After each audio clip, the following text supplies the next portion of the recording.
അങ്ങനെ പറയരുത് അച്ചായ. ഐജി നേരിട്ട് ആവശ്യപ്പെട്ട കാര്യം അത് മാത്രമല്ല, സ്വന്തം അച്ഛന് അപകടം സംഭവിക്കാൻ പോകുന്നെന്ന് അറിഞ്ഞാൽ ഉറപ്പായും അവന്മാര് ശിവനെ അച്ചായന് മുന്നിൽ എത്തിക്കേണ്ടതാണ്. എത്തിക്കാത്ത നിലയ്ക്ക് അവൻ അവരുടെ കസ്റ്റഡിയിൽ ഇല്ലെന്ന് വേണം കരുതാൻ. ഉണ്ടായാലും ഇല്ലെങ്കിലും ശരി, ഞാൻ അയാളെ വിട്ടുകൊടുക്കില്ല. എന്റെ പണി പോകുന്ന കാര്യമാണ്. അച്ചായനെ അത് ബാധിക്കും. നമ്മുടെ കയ്യിലാണോ വഴികളില്ലാത്തത്? തൽക്കാലം അയാളെ അങ്ങോട്ട് വിട്. ബാക്കിയൊക്കെ നമുക്ക് പിന്നീട് തീരുമാനിക്കാം. ഓ, അവന്റെ ഒടുക്കത്തൊരു ഐജി വിടില്ല. ഞാനൊന്നേ കൊണ്ടുവാടാ ആത്ത് കിടക്കുന്നവനെ. എന്താ അലസച്ച? ഒന്നുമില്ല. എന്തെങ്കിലും ഉണ്ടെങ്കിൽ നീയൊക്കെ പരിഹാരം കാണോ? അല്ല, അത് പിന്നെ ഞാൻ തന്റെ മോനെന്നെ തോൽപ്പിച്ചടോ. തോൽവി സഹിക്കാത്തവനെ ഈ അലക്സാണ്ടർ. ഇനി എന്റെ കലി അടങ്ങണമെങ്കിൽ തന്നെ ഇനി അച്ഛന് തൊട്ടുപോരുത്. വേണ്ട, അവൻ അച്ഛനുമായി പൊയ്ക്കോട്ടെ. കൊണ്ട് പൊയ്ക്കോടാ.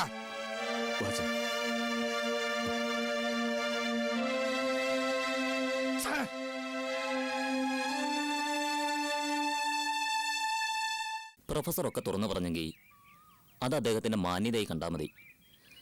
നടന്നതെല്ലാം ഒളിപ്പിച്ച് വെച്ചുകൊണ്ട് അദ്ദേഹം മോളെ നിന്റെ തലയിൽ കെട്ടിവയ്ക്കാൻ ശ്രമിച്ചില്ലല്ലോ. 2 ചോയ്സ് നിനക്ക് തരികയും ചെയ്തു, യെസ് ഓർ നോ. ഇനി അത് തീരുമാനിക്കേണ്ട നീയാ. തീരുമാനം എടുക്കാൻ കഴിയാത്തോണ്ടാ ഞാൻ നിന്റെ സഹായം നേടിയത്. നമ്മളും അത്ര പരിശുദ്ധന്മാരൊന്നും അല്ലല്ലോടാ, ആണോ? നിന്റെ കാര്യം തന്നെ എടുക്കാം. മദ്യം കണ്ടാ മയങ്ങി വീഴുന്ന സ്വഭാവം, കാശ് വെച്ച് ചീട്ട് കളിക്കുന്നയാള്, അത്യാവശ്യം കൈക്കൂലിയും വാങ്ങിക്കും. ഇതൊക്കെ അറിഞ്ഞ ആരെങ്കിലും നിനക്ക് പെണ്ണ് തരുവോടാ? വന്ന ആലോചനകൾക്കാൻ മുടങ്ങിപ്പോയതും ഈ കാരണങ്ങൾ കൊണ്ടല്ലേ. സ്വന്തം കുറ്റങ്ങളും കുറവുകളും മൂടി വെച്ചിട്ട് മറ്റുള്ളവരുടെ സ്വഭാവം നന്നായിരിക്കണമെന്ന് വാശി പിടിക്കുന്നത് നല്ലതിനല്ലടാ. അതല്ല അനന്ത, ഇത്രയൊക്കെ ആയ സ്ഥിതിക്ക് വീട്ടുകാരെയൊക്കെ ഒന്ന് അറിയിച്ചിട്ട് മറ്റൊന്നും കൊണ്ടല്ല. കല്യാണം കഴിഞ്ഞറിഞ്ഞ ശേഷം അതിൻ്റെ പേരിലൊരു കലഹം പാടില്ലല്ലോ. കയറി വരുന്ന പെണ്ണിനെ അത് ബാധിക്കും. നീ എന്താടാ ഇങ്ങനെ ചിന്തിക്കാതെ സംസാരിക്കുന്നത്? കെട്ടാൻ പോകുന്ന പെണ്ണ് ഇത്തരം ഒരു ട്രാപ്പിൽ പെട്ടാണെന്ന് അറിഞ്ഞാൽ ആരെങ്കിലും പിന്നെ ഈ വിവാഹത്തിന് സമ്മതിക്കുമോ? അപ്രിയ സത്യങ്ങൾ പറയാതിരിക്കുന്നത് നല്ലത്. പറഞ്ഞില്ലെങ്കിലും അറിയാനുള്ളത് അറിയും. ഈ സംഭവം അത്രയ്ക്ക് വാർത്തയായതാ. കല്യാണം കഴിഞ്ഞറിഞ്ഞാൽ എന്ത് സംഭവിക്കാനാ? താലി കെട്ടിയ പെണ്ണിന്റെ ചാരിത്രശുദ്ധി ഭർത്താവിനാണ് പ്രധാനം, അല്ല വീട്ടുകാർക്കും നാട്ടുകാർക്കൊന്നുമല്ല. സത്യത്തിൽ നീ ഇപ്പൊ കല്യാണത്തിനൊരുങ്ങി എന്തിനു വേണ്ടിയാ? ബാധ്യതകൾ തീർക്കാനല്ലേ? ആഴക്കടലിലേക്ക് മുങ്ങാൻ പോകുന്ന കപ്പലിനെ തെല്ലൊന്ന് പിടിച്ചു നിർത്താൻ കിട്ടുന്നൊരു അവസരം ഇത്. അത് പാഴാക്കരുതെന്നാണ് എൻ്റെ അഭിപ്രായം. ആ കുട്ടികളുടെ അറസ്റ്റ് അലക്സാണ്ടർ പേട്ട എന്ന മദ്യമുതലാളി ഒരുക്കിയ കെണിയാണെന്നല്ലേ അന്വേഷിച്ചപ്പോൾ അറിയാൻ കഴിഞ്ഞത്? ആ അലക്സാണ്ടർ പേട്ടയാ ഇപ്പം എൻ്റെയും തലവേദന. കല്യാണിക്ക് മുൻപ് വന്ന ആലോചനകളൊക്കെ മുടക്കിയത് അയാളാ. ആ നിലയ്ക്ക് ഞാനും അയാളുടെ നോട്ടപ്പുള്ളിയാവുമോ? ഓ, ഇനി അയാൾ നിന്നെ തേടി വരാൻ പോവല്ലേ? എടാ, കല്യാണം എന്ന് പറയുന്ന ഒരു വിധിയാണ്. ആരൊക്കെ അത് മുടക്കാൻ ശ്രമിച്ചാലും നമ്മൾ വേണ്ടെന്ന് വെച്ചാലും നടക്കാനുള്ള ബന്ധം അത് നമ്മളെ തേടി എത്തിയിരിക്കും. ഒരു കുടുംബത്തിന് മുഴുവൻ നീ ഇപ്പൊ പ്രതീക്ഷ കൊടുത്തിരിക്കുക. പ്രൊഫസർ സത്യങ്ങൾ തുറന്നു പറഞ്ഞെങ്കിലും അവരുടെ ഉള്ളില് നീ അനുകൂല മറുപടി പറയണേ എന്ന പ്രാർത്ഥനയായിരിക്കും. ശരി അനന്ത, ആ മനസ്സുകളെ ഞാൻ നിരാശരാക്കുന്നില്ല. പിന്നെയൊക്കെ നീ പറഞ്ഞ പോലെ വിധി തീരുമാനിക്കട്ടെ. ഉടൻ തന്നെ മേനോൻ സാറിനൊരു അനുകൂല മറുപടി കൊടുക്കണം. പയ്യേ, ഒരു കുഴപ്പമില്ലാന്ന് പറഞ്ഞിട്ട് ഇപ്പൊ നല്ല വേദന ഉണ്ടല്ലേ? പിന്നെ ചൂടുവെള്ളം കോരി പുറത്ത് വെച്ച് വേദനിക്കില്ലേ? മതി, ഇനി പിന്നെ ആവട്ടെ. ആ, എന്നാ അതേ കഷായം കുടിക്ക്. ഇത് കഴിച്ചു കഴിയുമ്പോ നല്ല ആശ്വാസം കിട്ടും. എങ്കിലും എടുക്ക്. ആ, രാവിലെ സർക്കിട്ട് തുടങ്ങിയല്ലോ. എവിടേക്കാ യാത്ര? എന്നും പോകുന്നിടത്തേക്ക് തന്നെ, ഓഫീസിലേക്ക്. ഞായറാഴ്ചയായിട്ട് ഓഫീസ് തുറക്കുന്നുണ്ടോ? അത് കുറച്ച് ദിവസമായിട്ട് ഓഫീസ് കാര്യങ്ങളൊന്നും ശ്രദ്ധിക്കാൻ കഴിഞ്ഞിട്ടില്ല. വർക്കൊക്കെ പെൻഡിങ്ങാ. എങ്ങനെ ആകാതിരിക്ക? ജോലിയേക്കാൾ ഇപ്പൊ ശ്രദ്ധ മറ്റു പലതിലാണല്ലോ. അതിന്റെ ഫലം അനുഭവിക്കുന്നത് മറ്റുള്ളവരും. മനുഷ്യന് ആപത്ത് സഹായിക്കുന്നത് നല്ലതാ എന്ന് കരുതി സഹായിച്ചതിന്റെ പേരിൽ സ്വയം ആപത്ത് ക്ഷണിച്ചു വരുത്തുന്നത് നല്ലതല്ല. ദേ, ഇനി ആരെങ്കിലും ഇതുപോലെ വന്ന് ഈ വീടിന്റെ സമാധാനം കെടുത്തിയ അന്ന് നീ പടിക്ക് പുറത്താ. ഇനി ഞാനായിട്ടൊന്നിനുമില്ലമ്മേ. പോയിട്ട് കഴിയുന്നത് നേരത്തെ വരാം. ഇവനെ ഇനി ഇങ്ങനെ അഴിച്ചുവിട്ടാൽ ശരിയാവത്തില്ല. ഒരു പെണ്ണിന്റെ സാന്നിധ്യം അത്യാവശ്യമാ. എങ്കിലേ ഇവൻ മര്യാദയ്ക്ക് വീട്ടിലിരിക്കൂ. ദേ, എന്നെ കൊണ്ടൊന്നും പറയിപ്പിക്കരുത്. 100 ആവർത്തി തത്ത പറയുന്ന പോലെ ഞാനിത് നിങ്ങളോട് പറഞ്ഞതാ. പക്ഷെ അവൻ കേക്കണ്ടേ? ഇത്തരം കാര്യങ്ങളൊക്കെ നമ്മൾ തീരുമാനിച്ചിട്ട് അവനോട് അഭിപ്രായം ചോദിച്ചാ മതി. അതാ അതിന്റെ ശരി. കിച്ചു സ്വയം അലക്സാണ്ടർ പേട്ടയുടെ ശത്രു ആയതല്ല, മറിച്ച് അയാളുടെ ശത്രുക്കളെ സഹായിച്ചതാ കിച്ചു ചെയ്ത കുറ്റം. സ്വന്തം ജീവൻ വരെ പണയപ്പെടുത്തി ഇത്തരമൊരു സാഹസം എനിക്കായി കാട്ടാൻ നമ്മൾ തമ്മിൽ എന്ത് ബന്ധമുള്ളത്? ഇനിയെങ്കിലും സത്യം പറയിച്ചു. ഞങ്ങളെ വിടാതെ പിന്തുടരുന്ന, ഞങ്ങളുടെ കാര്യങ്ങൾ ഞങ്ങളെക്കാൾ ശ്രദ്ധിക്കുന്ന ആ അജ്ഞാതൻ കിച്ചു അല്ലേ? അല്ല. എന്തിനാ കിച്ചു എന്നെ ഇങ്ങനെ പരീക്ഷിക്കുന്നത്? ഇപ്പൊ ഞാനല്ല നിങ്ങളെയൊക്കെ പരീക്ഷിക്കുന്നത്, മറിച്ചാ സംഭവിക്കുന്നത്. ഒരാൾ ഞാൻ അജ്ഞാതനാണെന്ന ധാരണയിൽ എന്നെ സ്നേഹിക്കുന്നു, മറ്റൊരാൾ എന്റെ രക്തത്തിനായി കൊലവിളി നടത്തുന്നു. നിങ്ങൾ രണ്ടുപേരോടും എനിക്ക് ഒന്നേ പറയാനുള്ളൂ, നിങ്ങൾ തേടുന്ന ആ ആൾ ഞാനല്ല. കിച്ചു എന്നെ കൂടുതൽ കൺഫ്യൂസ് ആക്കുക. ഒരുപാട് നാളത്തെ കാത്തിരിപ്പിന് ശേഷം കണ്ടെത്തിയ മുഖം ഇത്. എന്നിട്ടിപ്പോ ദേ അയാള് തന്നെ പറയുന്നു നീ തേടുന്ന വ്യക്തി ഞാനല്ലാന്ന്. എനിക്കൊന്നും മനസ്സിലാവുന്നില്ല. ഞാൻ പറഞ്ഞത് സത്യമാടോ? മറഞ്ഞിരുന്ന് പൊരുവുന്ന തന്റെ ആരാധനാപാത്രം ഞാനല്ല. ഇപ്പോ ഞാനും അയാളെ തേടിയുള്ള ഓട്ടത്തിലാണ്. ആളിനെ തിരിച്ചറിയാൻ വൈകുന്തോറും അലക്സാണ്ടർ പേട്ട തേടി വരിക എന്നെ എന്റെ ഫാമിലി ആയിരിക്കും. ശിവന്റെ മിസ്സിംഗ് എന്റെ കളിയാണെന്ന് അയാൾ വിശ്വസിക്കുന്ന സാഹചര്യത്തിൽ പ്രത്യേകിച്ചും സ്വന്തം ജീവൻ അപകടപ്പെടുത്തി ഒരു കളി കളിക്കാൻ ഞാൻ ഒരുക്കമല്ല. കാരണം എന്റെ അച്ഛനും അമ്മയ്ക്കും ഞാൻ ഒറ്റ മോനാ. അവർക്ക് കർമ്മം ചെയ്യാൻ ഞാൻ ജീവനോടെ ഉണ്ടാകണമെന്ന് അവർ ആഗ്രഹിക്കുന്നു. ആ ആഗ്രഹത്തിന് മീതെ കരിന്തരി വീഴ്ത്താൻ എനിക്കാവില്ല. കിച്ചു പറയുന്നത് എനിക്ക് വിശ്വസിക്കാമോ? 100%. വല്ലാത്തൊരു പ്രതിസന്ധിയിലാ ദേവേനെ ഞാനിപ്പോ. വെറുതെ ചില എടുത്തിയാട്ടങ്ങൾ, അതിന്റെ പേരിൽ ചില സംശയങ്ങൾ. ഇപ്പൊ അജ്ഞാതൻ എന്ത് ചെയ്താലോ അതിന്റെ ഉത്തരവാദി ഞാൻ, ശിക്ഷ അനുഭവിക്കുന്നത് ഞാൻ. അറിയാലോ അലക്സാണ്ടർ പേട്ടയുടെ ചതിയെക്കുറിച്ച്. നാളെ എന്റെ ബോഡി ഏതെങ്കിലും വഴിയറിയെ കിടന്നാലും അത്ഭുതപ്പെടാനില്ല. കിച്ചു, ഞാൻ എന്റെ അന്വേഷണം ശക്തമാക്കുകയാണ്. ഇപ്പൊ എന്റെ മുന്നിലൊരു ചോദ്യമായി അവശേഷിക്കുന്നത് അത് മാത്രമാണ്. ആരാണ് ഈ അജ്ഞാതൻ? അയാളെ കണ്ടെത്തി തന്റെ മുന്നിൽ കൊണ്ടുവരും ഈ കിച്ചു, ഉറപ്പാ. പക്ഷെ കിച്ചു, ഞാനിപ്പോ മടങ്ങുന്നത് നിരാശയുമായിട്ടാ. എന്റെ ചിന്ത വഴിപഴിച്ചതിലുള്ള നിരാശയുമായിട്ട്. ഒപ്പം ഏതോ ഒരാളിനായി പീഡനം അനുഭവിക്കുന്ന കിച്ചുവിന്റെ വേദനയിൽ എനിക്ക് സഹതാപമുണ്ട്. കിച്ചുവിനെ ഒരുപാട് സൂക്ഷിക്കണം. ശത്രു മനുഷ്യത്വം തീരെ ഇല്ലാത്ത ആളാ. ആ ബോധം എപ്പോഴും ഉണ്ടാവണം. ഞാൻ പോട്ടെ. ദേവേനി, തന്റെ ആരാധന കഥാപാത്രമായ അജ്ഞാതൻ ഞാനല്ലെന്ന് അറിഞ്ഞതോടെ ദേവയാനി എന്നിൽ നിന്ന് അകന്നു പോകുന്നൊരു ഭയം. ഒരിക്കലുമില്ല. കിച്ചുവിനോടുള്ള എന്റെ സ്നേഹത്തിന് ഒരിടിവും സംഭവിക്കില്ല. ആദ്യം ആരാധനയായി തുടങ്ങിയതാ. പക്ഷെ ഇപ്പോ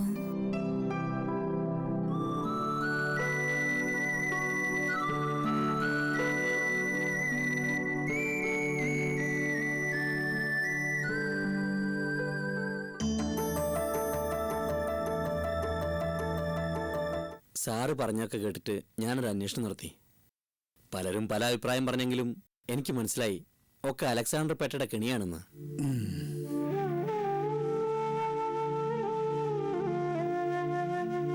പണം കയ്യിലുള്ളവന്റെ ഒരു തരം തമാശ. അതിന്റെ ഫലം അനുഭവിക്കുന്നതോ സാറിനെയും മക്കളെയും പോലുള്ള പാവങ്ങളും. സത്യം മനസ്സിലാക്കി സുഗുനെ പോലെ സംസാരിക്കുന്നവർ വളരെ അപൂർവ. ഇത്തരം കാര്യങ്ങൾ പറഞ്ഞു പറഞ്ഞ് ഒരു മഹാസംഭവമാക്കുന്നതിൽ ആ ജനത്തിന്റെ ശ്രദ്ധ. അവർക്കൊക്കെ കുറച്ചു നാളത്തേക്ക് സംസാരിക്കാൻ ഒരു വിഷയമായല്ലോ. പക്ഷേ എനിക്കിത് അറിഞ്ഞത് മുതൽ സാറിനോടും കുടുംബത്തോടുമുള്ള സിമ്പതി കൂടിയതേ ഉള്ളൂ. ചെയ്യാത്ത കുറ്റത്തിന് ശിക്ഷ അനുഭവിക്കുന്ന ഒരു പെൺകുട്ടിക്ക് ജീവിതം നൽകിയാൽ എനിക്ക് നന്മയുണ്ടാവും. ആ വിശ്വാസം എനിക്കുണ്ട്. അതുകൊണ്ട് പൂർണ്ണ മനസ്സോടെ കല്യാണം സ്വീകരിക്കാൻ ഞാൻ തയ്യാറാണ്.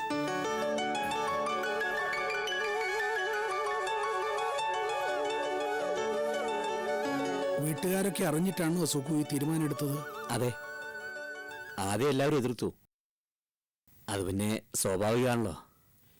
എന്നാൽ കഥകളൊക്കെ കേട്ട് കഴിഞ്ഞപ്പോൾ അവർക്കും കല്യാണിയോട് വലിയ സിമ്പതിയായി. കഴിവതും ഉടനെ വിവാഹം നടത്തണമെന്ന് അമ്മ പറയുന്നത്. അതിനെന്താ, എപ്പോഴായാലും ഞങ്ങൾ റെഡിയാ. പക്ഷേ ഇതിനിടയിൽ ചെറിയൊരു പ്രശ്നമുണ്ട് മോനെ. എന്താ സാർ? ഒരു കല്യാണം ആവുമ്പോൾ പെണ്ണിനും ചെറുക്കനും ഒക്കെ ഓരോരോ പ്രതീക്ഷകളുണ്ടാവും. യാതൊരു ദുശീലങ്ങളും ചീത്തപ്പേരും ഇല്ലാത്ത സുഖുവിന് വലിയൊരു കല്യാണം സ്വപ്നം കാണാവുന്നതേ ഉള്ളൂ. അത് വേണ്ടാന്ന് പറയുന്നത് തന്നെ ക്രൂരതയാണ്. സാറ് വളച്ചു കെട്ടാതെ പറയാം. അധിക ആർഭാടത്തിലൊന്നും താല്പര്യമില്ലെങ്കിലും കുറച്ചൊക്കെ എൻ്റെ മോളുടെ കാര്യത്തിലും ആവാമെന്ന് മോഹിച്ചിരുന്നു. പക്ഷെ ഇപ്പോഴത്തെ സാഹചര്യം മോന് നന്നായിട്ട് അറിയാമല്ലോ. ആൾക്കാരെ ക്ഷണിച്ച് വലിയൊരു സ്റ്റേജ് ഫേസ് ചെയ്യാൻ എനിക്കോ എൻ്റെ കുട്ടികൾക്കോ കഴിയില്ല. ഞാൻ പറഞ്ഞു വരുന്നത് ചടങ്ങ് വിപുലമാക്കേണ്ടെന്നാണ്. ഒരു രജിസ്റ്റർ മാരേജ് ആയാലും നന്ന്. എന്നുവെച്ചാൽ നാട്ടുകാരും ബന്ധുക്കളും ഒന്നും അറിയാതെ ഒരു ചെറിയ ചടങ്ങ്. എന്താ, ഞാൻ കൂടുതൽ ബുദ്ധിമുട്ടിക്കാണോ? ആണെങ്കിൽ പറയണം. ഹേയ്, സാറിന്റെ സ്ഥാനത്ത് ആരായാലും ഇങ്ങനെ ചിന്തിക്കൂ. സാരമില്ല സാർ, എനിക്ക് വേണ്ടത് സാറിന്റെ മകളെയാ. അതിനായി ഇത്തരം ഒരു കോംപ്രമൈസ് ചെയ്യാനും ഞാൻ ഒരുക്കുക.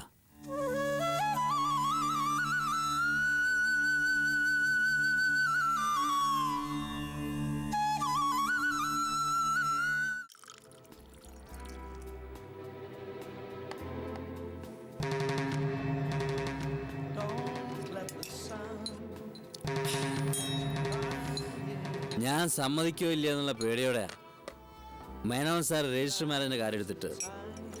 ഒരു കണക്കിന് നന്നായി. അതുകൊണ്ട് കല്യാണ ചെലവിന്റെ പേരിൽ 1.5 ലക്ഷം രൂപ ലാഭിക്കാൻ കഴിഞ്ഞല്ലോ. നക്കിത്തരം പറയാതാ. അറിഞ്ഞോ അറിയാതെ ആ പെൺകുട്ടികൾക്കൊരു പേരുദോഷം വന്നുപോയി. അല്ലെങ്കിൽ ഭൂലോക പാടായ നിനക്ക് ഇത്രയും നല്ലൊരു കുടുംബത്തിൽ നിന്ന് ഇത്രയും നല്ലൊരു പെണ്ണിന് സ്വപ്നം കാണാൻ പറ്റുമോ? നിന്റെ സമയം. എനിക്കെത്രേ പറയാനുള്ളൂ. സമയവും കാലമൊക്കെ നല്ലതാണോ ചീത്തയാണെന്ന് കല്യാണത്തിന് ശേഷമേ പറയാൻ പറ്റൂ. ഇപ്പൊ സാമ്പത്തികം മാത്രമല്ല ലക്ഷ്യം. സ്ത്രീധനമോഹിയല്ല എന്നുള്ളൊരു ധാരണ മൊത്തത്തിൽ ഉണ്ടാക്കിയിട്ടുണ്ട്. അതുകൊണ്ട് ഇനി തരാനുള്ളത് തരാതിരിക്കുവോ? ഭാര്യയെ നന്നായിട്ട് സ്നേഹിച്ചാൽ മതി. തരാനുള്ളത് അവള് വഴി ഇങ്ങി പോന്നോളും.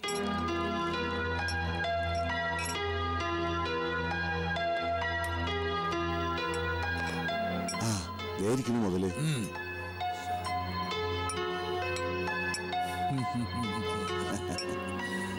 സുമാനല്ലേ? അതെ. ഞങ്ങളെ മനസ്സിലായോ? ഇല്ല. ആദ്യമായി കാണിയല്ലേ, പിന്നെ എങ്ങനെ മനസ്സിലാവാനാണ്? ഞാൻ കാകളം കർണൻ, ചെറിയൊരു പത്രമൊക്കെ ആയി. ഇപ്പൊ മനസ്സിലായി. ഇത് ചെറായി അലക്സാണ്ടർ പേട്ടെന്ന് കേട്ടിട്ടുണ്ടോ? അദ്ദേഹത്തിന്റെ മനസാക്ഷി സൂക്ഷിപ്പുകാരൻ. എടാ കൊച്ചനെ, ഇനി വന്നേ. എന്താ സാർ? ഒരു ഫുള്ളും കുറെ ചിക്കനും. ശരി സാർ. ഓവറായിട്ടില്ലല്ലോ, കുറച്ചും കൂടെ ആവാല്ലേ? അതെന്താ, ആയിക്കോട്ടെ. അപ്പോഴേ ഉള്ള കാര്യം വളച്ചിട്ടില്ലാതെ അങ്ങ് പറയാം. സാർ ഏതാണ്ട് കല്യാണാലോചന നടത്തിയെന്നോ കല്യാണം ഉടനെ നടത്താൻ പോകുന്നൊക്കെ കേട്ടു. ശരിയാ. പെണ്ണിന്റെ പേര് കല്യാണി എന്നല്ലേ? ആ അതെ. പെണ്ണിന്റെ പേര് മാത്രം അറിഞ്ഞോളൂ അതോ? അല്ല, പെണ്ണിനെ കുറിച്ചുള്ള ഫുൾ ഡീറ്റെയിൽസ് അറിഞ്ഞിട്ടുണ്ട്. ഓ, അപ്പൊ എല്ലാം അറിഞ്ഞു വെച്ചോണ്ടാണോ ഈ സാഹസത്തിന് ഒരുങ്ങുന്നത്? അതെ. നല്ലൊരു ചെറുപ്പക്കാരനല്ലേ സാറ്? ഈ നാറിയ ബന്ധത്തിൽ കൊണ്ടുപോയി തലവെച്ചു കൊടുത്ത് ഉള്ള വില കളയണോ? എന്റെ വ്യക്തി സ്വാതന്ത്ര്യത്തിൽ ആരും ഇടപെടണ്ട. വിശേഷിച്ചും യാതൊരു മുൻപരിചയവും ഇല്ലാത്ത നിങ്ങളെ പോലുള്ളവര്. ഇതങ്ങോട്ട് പിടിപ്പിച്ചോണ്ട് ഞങ്ങള് പറയുന്ന കേക്ക്. ഇത് പിടിപ്പിക്കുന്ന കാര്യം ഞങ്ങളേറ്റു. പിന്നെ പറയുന്നത് കേൾക്കണോ വേണ്ടേന്ന് പറഞ്ഞു കഴിഞ്ഞിട്ട് തീരുമാനിക്കാം.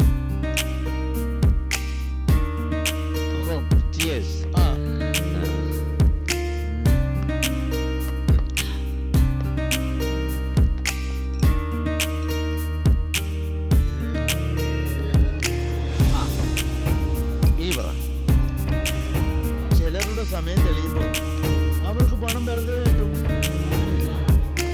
ഇവിടെ സുഖുവിന് കുറച്ച് പണം കളഞ്ഞു കിട്ടാൻ പോവുക. ഒരു 50,000 രൂപ. എന്തിനാന്നോ? ഈ കല്യാണത്തിൽ നിന്ന് പിന്മാറാൻ. വെറുതെ കിട്ടുന്ന പണം വാങ്ങിയിട്ട് കുടുംബത്തിൽ വല്ല പെണ്ണിനെ വിവാഹം കഴിച്ച് ജീവിതം അടിച്ചു പൊളി ആശാലേ. അടിച്ചു പൊളിക്കാൻ പോയത് പോരാ. ഒരു 5 ലക്ഷം രൂപയും 100 പവനും തരാം.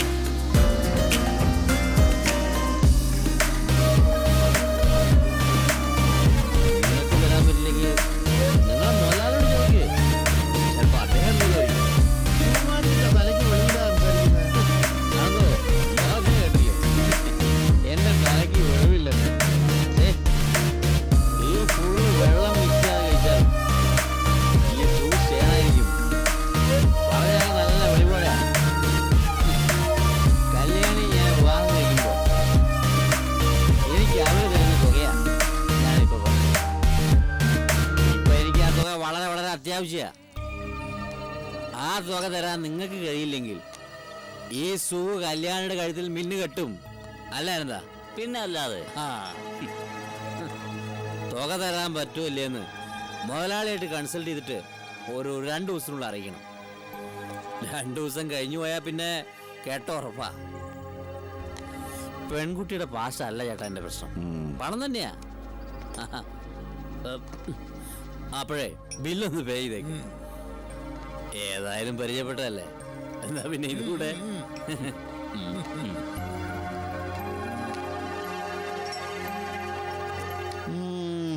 കരുണ, ഇവൻ നല്ലൊരു നാറിയാണല്ലോ. കെട്ടു നടന്നാലും അവളുടെ ഭാവി പോവുമല്ലോ. കുടുംബത്താകെ ഉള്ളൊരു ആൺതരിയ. അതിന്റെ കല്യാണം ഇങ്ങനെ ചെലവ് ചുരുക്കി നടത്താന്നൊക്കെ പറഞ്ഞ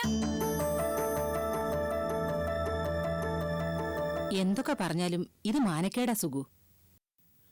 ഓ, നിങ്ങളുടെയൊക്കെ കാര്യം അവിടെ നിൽക്കട്ടെ. എന്റെ ഒരേ ഒരു അളിയെ രജിസ്റ്റർ മാരേജ് ചെയ്യാൻ പോകുന്നു അറിഞ്ഞാ എന്റെ വീട്ടുകാരുടെ ബന്ധുക്കളുടെ മുമ്പിൽ എന്റെ വിലയും താവും. വേണ്ട, അളിയന്റെ വില കളയണ്ട. നമുക്ക് നാട്ടുകാരെയും ബന്ധുക്കളൊക്കെ വിളിച്ചു കൂട്ടി 10-50 കാറും 4-5 ടൂറിസ്റ്റ് ബസ്സുകളൊക്കെ ആയിട്ട് കല്യാണ മണ്ഡലത്തിലേക്ക് എല്ലാം. പെണ്ണിന് 10 പവന്റെ മാലയിടാം. തിരിച്ചു വരുമ്പോ നല്ലൊരു റിസപ്ഷനും. അത് കൊള്ളാം. ഒരു 1.5 ലക്ഷം രൂപ ഉണ്ടാവും കയ്യില്. ഉണ്ടെടുക്ക്. അല്ല, അതിപ്പോ ഈ ആർഭാടത്തിലൊന്നും വലിയ കഥയില്ല. എന്നാ പിന്നെ ഭദ്രേട്ടൻ എന്തിനാ കല്യാണം കഴിച്ചപ്പോ ഇത്ര ആർഭാടമൊക്കെ കാണിച്ചത്? ഇതുപോലെ ചെലവ് ചുരുക്കി അങ്ങ് ചെയ്താ പോരായിരുന്നോ?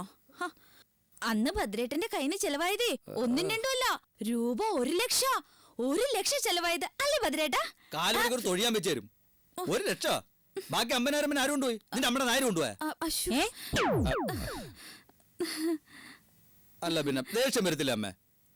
എന്റെ കല്യാണ ശേഷമാ സത്യത്തിൽ ഞാൻ പാപ്പരായി പോയത്. സ്ത്രീധന തുക ആകെ കിട്ടിയത് 1 ലക്ഷം, ചെലവായത് 1.5 ലക്ഷവും. ആ ബാക്കി 50 ഇപ്പോഴും ബാലൻസാ. സംസാരിച്ച് ആ വിഷയത്തിലോട്ടൊന്നും കിടക്കണ്ട. ഇപ്പോഴത്തെ പരിസ്ഥിതിയില് അഭിമാനം നോക്കിയിട്ടൊന്നും ഒരു കാര്യമില്ല. പെൺകുട്ടിയുടെ വീട്ടുകാർ സമ്മതിച്ച സ്ഥിതിക്ക് എത്രയും പെട്ടെന്ന് കല്യാണം അങ്ങ് നടത്തുക. അങ്ങനെ പറഞ്ഞാൽ എങ്ങനെയാ അമ്മാവാ? പുതുപുത്തൻ സാരിയൊക്കെ ചുറ്റി ആഭരണങ്ങളൊക്കെ അണിഞ്ഞ് ചേട്ടന്റെ പെങ്ങന്മാരായ കല്യാണപ്പന്തലിൽ നിൽക്കാൻ ഞങ്ങൾക്ക് കാണില്ലേ ആഗ്രഹം? അതെ, നീ നിന്റെ കല്യാണത്തിന് നിന്നാ മതി. ഇതേ ചേട്ടന്റെ കല്യാണം. നിർത്ത്. ഞാനൊന്ന് ചോദിക്കട്ടെ, 4 ആളെ അറിയിച്ച് കല്യാണം നടത്താൻ പറ്റിയ അവസ്ഥയിലാണോ നിങ്ങളൊക്കെ ഇപ്പോ? എപ്പോഴാ കടക്കാര് തെറി പറഞ്ഞു വരുന്നതെന്ന് പേടിയിലല്ലേ നിങ്ങളെല്ലാവരും കഴിയുന്നത്? കഴുത്തറ്റ മുങ്ങിയാലും ആർഭാടത്തിനും അഭിമാനത്തിനും ഒരു കുറവ് സംഭവിക്കാൻ പാടില്ല. എല്ലാത്തിനെയും കണ്ട വല്ല കുറവുണ്ടോ? പിന്നെ ഇവന്റെ കാര്യം, പുറത്ത് പറയാൻ കൊള്ളാത്ത ചില നല്ല ശീലങ്ങളല്ലേ ഇവൻ സ്വന്തമാക്കി വെച്ചിരിക്കുന്നത്. അല്ലളിയ, ഒരു സംശയം. അവര് രജിസ്റ്റർ മാരേജ് നടത്താൻ തീരുമാനിച്ച സ്ഥിതിക്ക് ഈ പെണ്ണിന് വല്ല കുഴപ്പം